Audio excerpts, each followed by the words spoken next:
16 new workers to help out. That's Will, with the glasses right off the line, then testing them out in the sun. All of this with 3 words in mind. Made in America! Well, you know us. We love Made in America. We love this solar eclipse. We'll see you next Monday, 2 p.m. Eastern, partnering with National Geographic. And I'll see you right back here tomorrow night. Good night.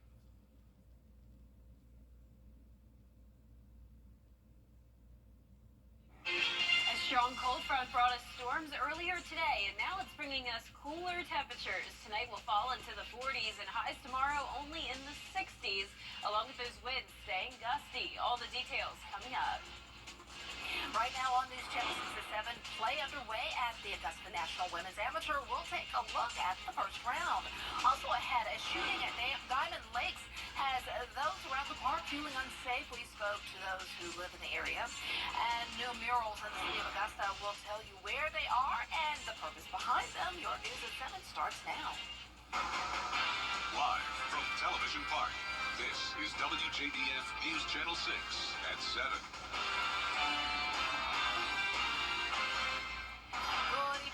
You're watching News Channel 6 at 7. I'm Dee Griffin. Thanks so much for joining us. Coverage you can count on begins as the first round of the Augusta Nationals Women's Amateur is in the books. The South Carolina Gamecock Hannah Darling is at the top of the leaderboard. Here's Brendan Robertson with more. Well, despite the windy conditions in round 1 here at the Augusta National Women's Amateur, plenty of low scoring, especially from some current and future South Carolina Gamecocks. Scotland's Hannah Darling leading the tournament by 1 shot with a blistering 6 under par, and her teammate from Sweden, Louise Rydquist, tied for 11th at 2 under, and future Gamecock Ella Galitsky 1 shot back at 5 under par. But it was Darling who came flying out of the gates with 3 birdies in a row to start, a 4 under 32 on the front, 2 under on the back. She made a tournament record 8 birdies in the round.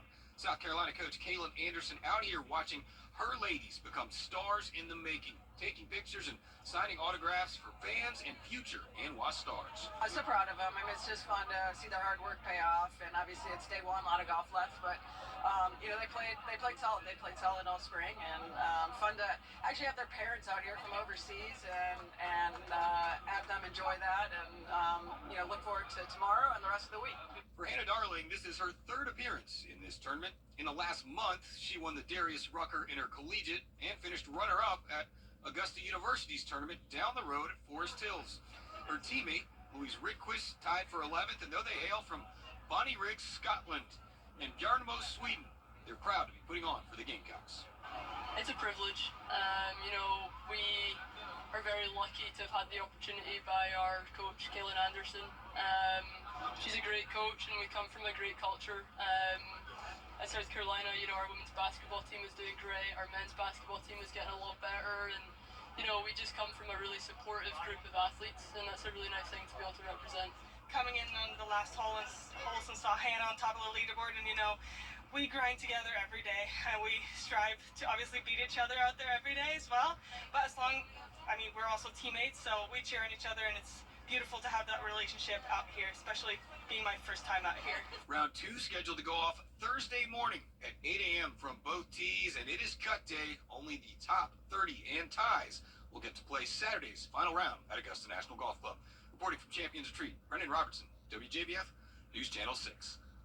If you are headed to the course today or tomorrow, traffic is not expected to be a big issue. Columbia County's traffic and engineering are constantly monitoring the areas near the course to help them with congestion. All road construction in the county is on hold. As for parking, golf patrons will park at Grace Baptist Church on Hardy McManus Road. You'll catch a shuttle from there into Champions Retreat, which is about a 10-minute ride. One Augusta University senior to any social media platform. It's a great day to go out and look at all the murals as well as watch some golf. Let's turn now to meteorologist Jenna Petracci, and it was a gorgeous day. Yeah, beautiful mural, beautiful weather. Yes. The only downside is that it's so windy out still, and it will stay pretty windy tomorrow as well. You're taking a live look at our Terry Lambert Hyundai Skyview cam into North Augusta. This camera keeps shaking a lot. It isn't really too bad at the moment, but those winds keep gusting on and off up to around 30 miles per hour. High today was 75. high. That puts us right on track with average. Our low temperature was a whole 20 degrees above our average of 48. We definitely stayed warmer tonight with the storms that moved in. The cloud cover and that strong southerly flow always keep things much warmer. That won't be the case tonight, though. Notice we're already at 69, so already pretty much at our low temperature from earlier this morning. 70 in Allendale and Barnwell, 72 in Louisville. Aiken, you're in the mid-60s, 65 in Sparta, and 71 in Waynesboro. Dew points are a big difference from yesterday. We had the 60s with all that moisture moving in. Now we're down as low as 29 in Washington. Nice change of pace for them. They even had a tornado warning earlier this morning. Winds are gusting, or winds are sustained up to around 15 to 20 miles per hour, and gusting up to 34 in Aiken, 32 in Augusta, 27 in Waynesboro. For the remainder of tonight, we have the chance of 40-mile-per-hour wind gusts, and this lake wind advisory actually goes all the way through Thursday evening. Tomorrow, those wind gusts a little bit lighter. I'd say more so only up to around 30, but nonetheless, still very windy.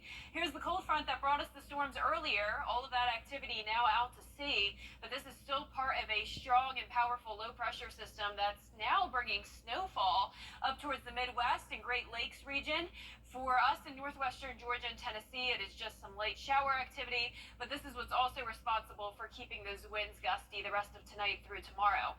We'll drop into the low 60s starting at 8 o'clock, upper 50s by 10 o'clock, and then eventually we'll fall all the way down into the 40s by tomorrow morning. I'll have more details on the cooler temperatures moving in coming up, but back to you, Dee. All right, thanks so much. We'll see you then.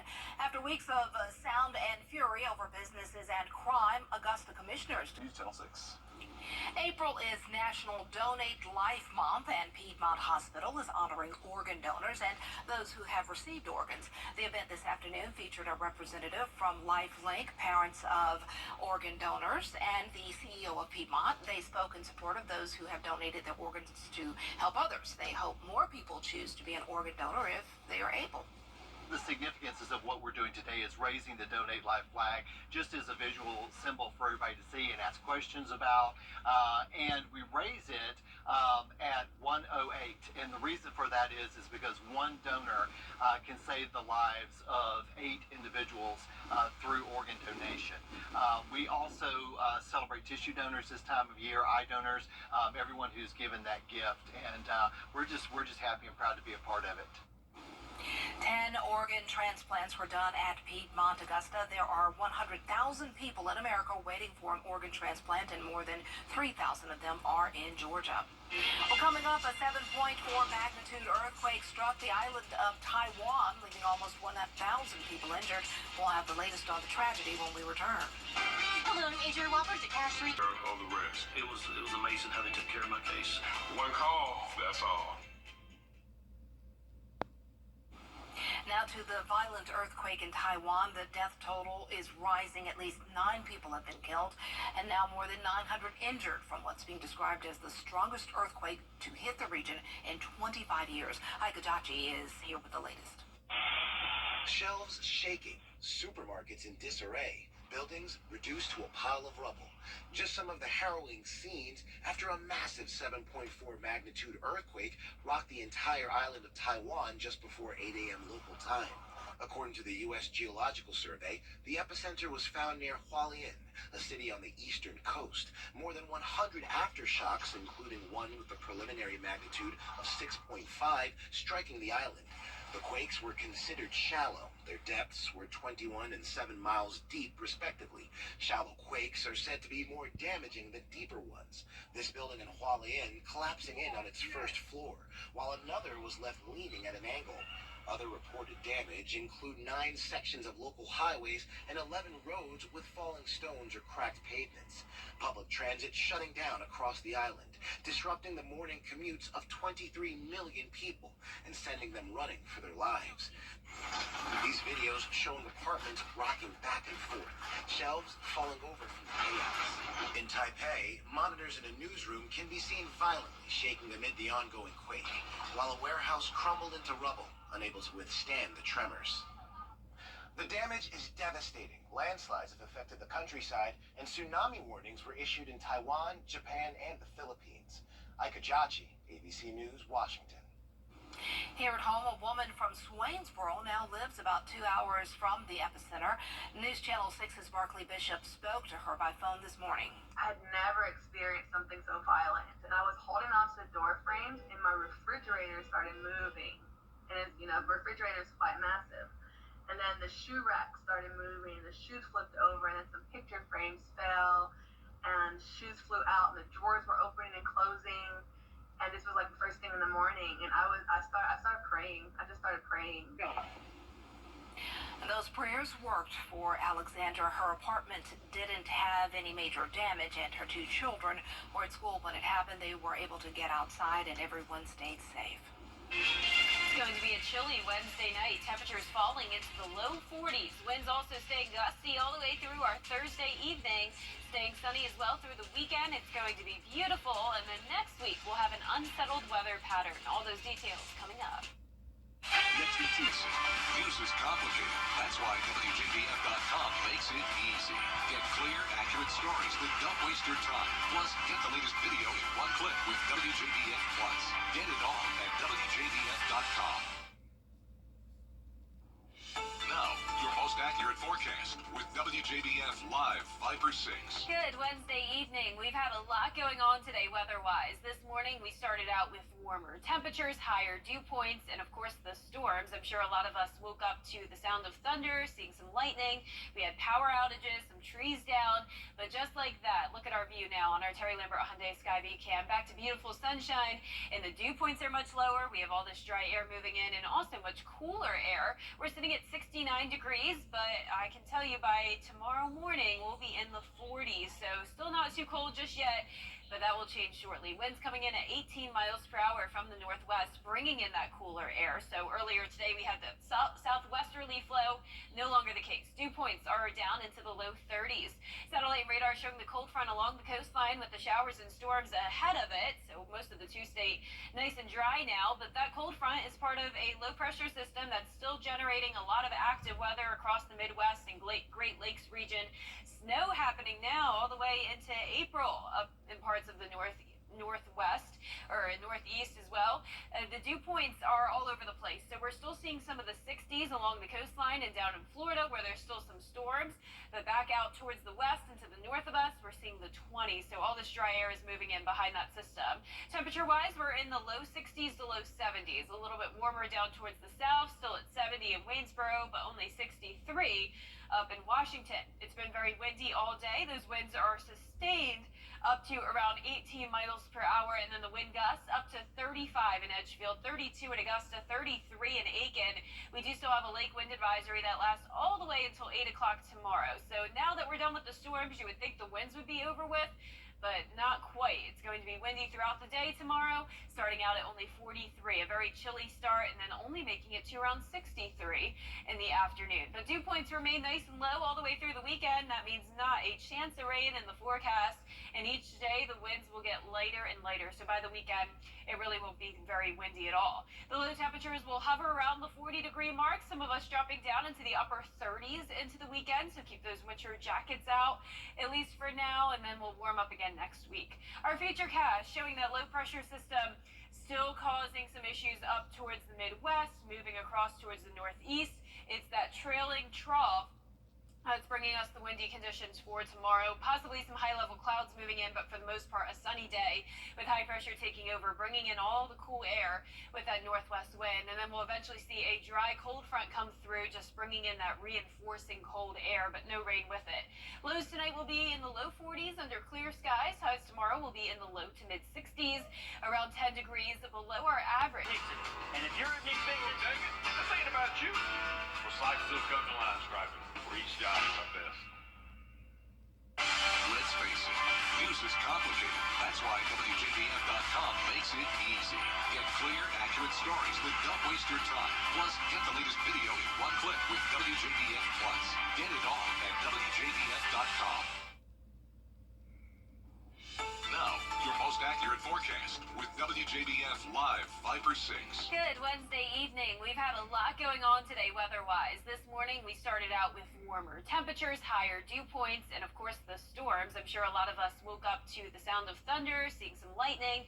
We had power outages, some trees down, but just like that, look at our view now on our Terry Lambert Hyundai Skyview cam. Back to beautiful sunshine, and the dew points are much lower. We have all this dry air moving in and also much cooler air. We're sitting at 69 degrees, but I can tell you by tomorrow morning we'll be in the 40s, so still not too cold just yet, but that will change shortly. Winds coming in at 18 miles per hour from the northwest, bringing in that cooler air. So earlier today we had that southwesterly flow, no longer the case. Dew points are down into the low 30s.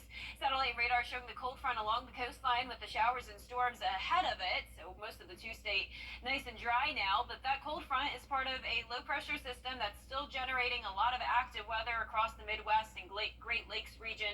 Snow happening now all the way into April up in parts of the northwest or northeast as well.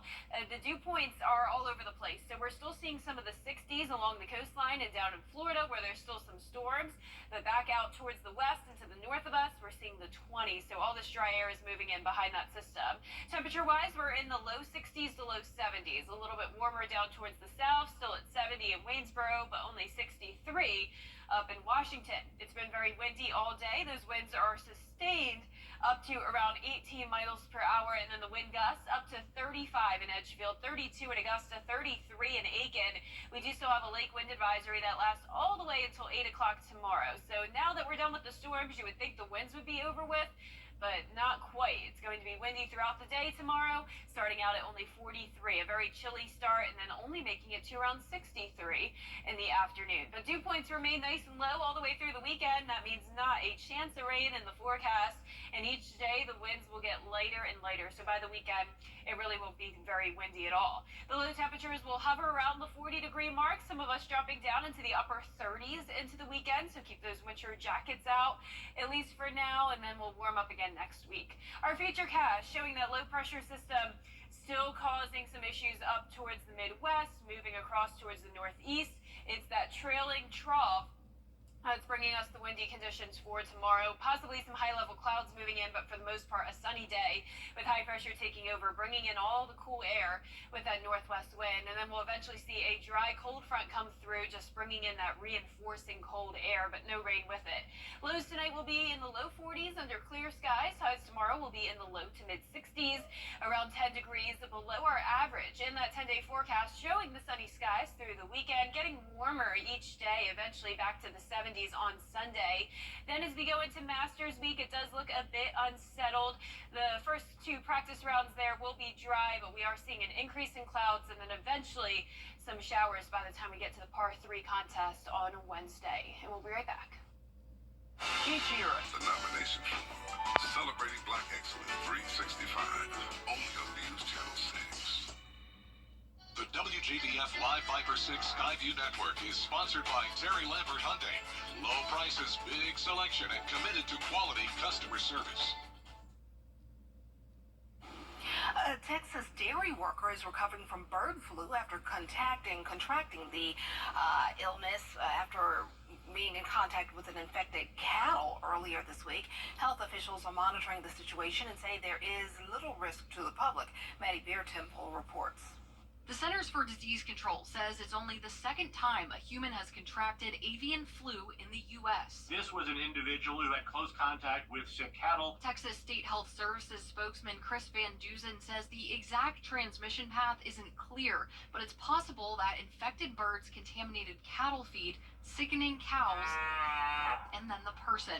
He says the worker's case is mild, but the state is closely watching other infected cattle. We have seen positive reports at multiple dairies in the Panhandle. Cattle in Michigan, Kansas, and New Mexico have also tested positive, and the bird flu is affecting birds as well. The country's largest producer of eggs, Cal-Maine Foods, reported an outbreak at a Texas facility. The company slaughtered nearly 2 million chickens. While rare in the U.S., around the world from 2003 to February of this year, 887 people contracted bird flu and 462 died from it, according to the World Health Organization. The CDC says the risk to humans is low because there's no indication right now it can spread from person to person. Really importantly, cows aren't humans. Dr. Dimitri Daskalakis is director of the CDC's National Center for Immunization and Respiratory Diseases. What we know to date is we have one case in a human, and that person is doing great. Daskalakis says it is still safe to consume pasteurized dairy products. We pasteurize milk for a reason, and that's because it kills bacteria and viruses. He says people who work with livestock should limit their exposure to sick animals, and all of us should avoid handling dead birds. In Washington, I'm Maddie Beer Temple. Grab two Bose Bird Dogs. 7:30 on News Channel 6. The CSRA's favorite news app is now even better with easier access to local news, weather, and streaming video. Download the News Channel 6 mobile app. Arby's is giving away free sandwiches. Call it a science experiment. All month long, the chain will offer customers free sandwich a week to finally answer the question, who eats at Arby's? You need to become an Arby's Reward member and download the app. Arby's marketing people call it the perfect opportunity for any skeptics out there to try any of the sandwiches they've been eyeing. 4 skeptics will be attached to biometric scanners as they try free Arby's sandwiches to see how they feel. To see Arby's how they has feel. You know, I'm an Arby's Rewards member. Oh, really? Probably one of the few out there. No, you should try it. Not because I go there very often. I'm a Rewards member everywhere for the birthday coupons. Me too. Yeah. Well, for our forecast this week, it's going to be sunny all the way through the weekend with cooler temperatures, lows dropping down into the upper 30s, highs in the 60s, then more rain and clouds into next week. All right. Thanks so much. Can't wait to get outside. We're always with you at WJBF.com. Our good friends at Entertainment Tonight are next.